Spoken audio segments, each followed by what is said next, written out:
Well, welcome to the channel viewers. Dr. JWA, theologist, Central Coast, New South Wales, Australia. Who is ruling Australia?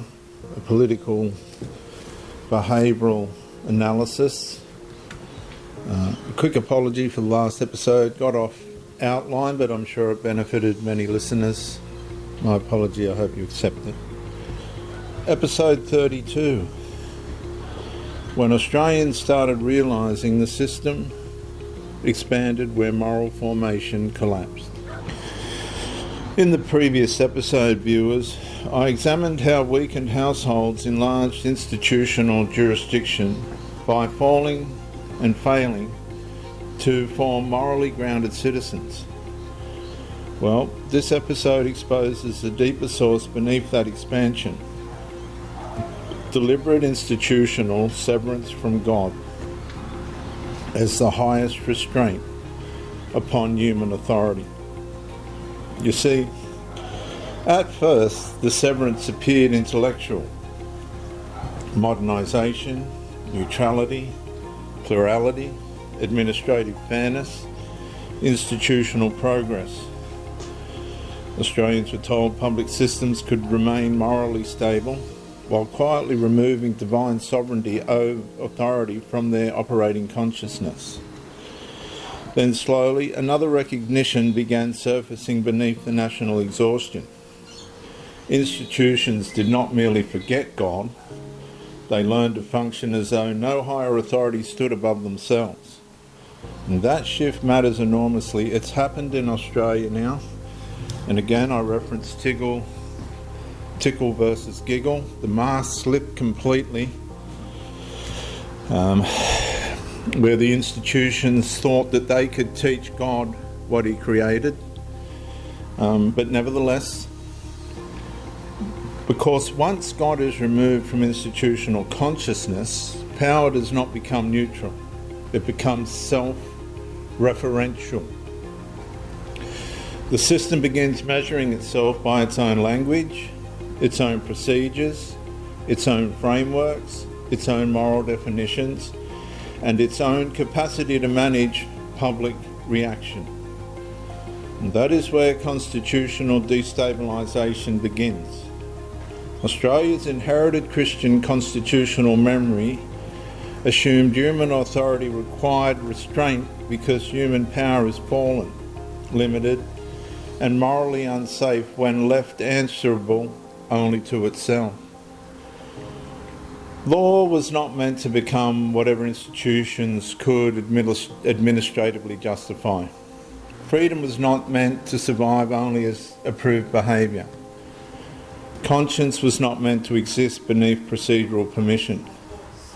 And dignity was not meant to depend upon political usefulness.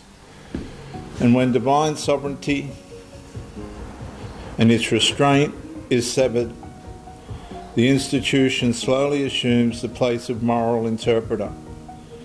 It decides what compassion means, what harm means, what safety means, what speech means, what responsibility means, what a man and a woman means, what truth may safely be permitted to sound like. And somewhere beneath that expansion, Australians begin feeling the psychological consequence. The citizens become smaller, the systems become larger, the household becomes weaker, the conscience becomes monitored, the language becomes managed, the future becomes administered. And this is not accidental drift. It is the behavioural result of authority detaching itself from God, the God before whom authority itself must give account. A man sits inside a quiet courtroom corridor beneath old civic architecture, waiting for a matter that feels less like justice and more like procedure, searching for its own reflection. The documents are orderly, the soul feels unsettled, the contrast is the evidence. Because institutions can remain operational while becoming spiritually disordered. They can process complaints, issue policies, enforce standards, manage risk, and preserve confidence, while no longer recognising the divine boundary that once forbade power from becoming ultimate. And this is why moral formation, collapse, and institutional expansion move together. Where God is removed, conscience weakens. Where conscience weakens, families fracture. Where families fracture, citizens destabilise. Where citizens destabilise, systems expand. And that's what they want. They want to expand. And where systems expand without higher restraint, administration begins replacing moral order. Where systems expand without higher restraint, administration begins replacing moral order. They become a god unto themselves. Nobody's safe under that. So the country grows more managed, but the management is immoral. But not more whole. It's not more integrally whole. And somewhere beneath the constitutional forgetting, because that's what they've done, they've just sidestepped the Christian Judaistic constitutional values of Australia, another truth slowly begins surfacing. And I dare you to listen to my last comment.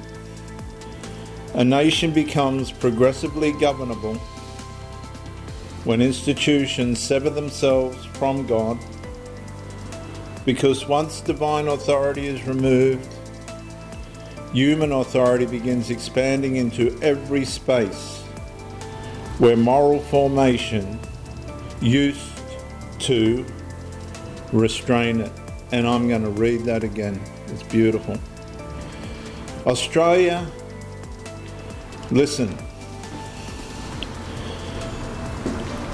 When a nation becomes progressively governable, when institutions sever themselves from God,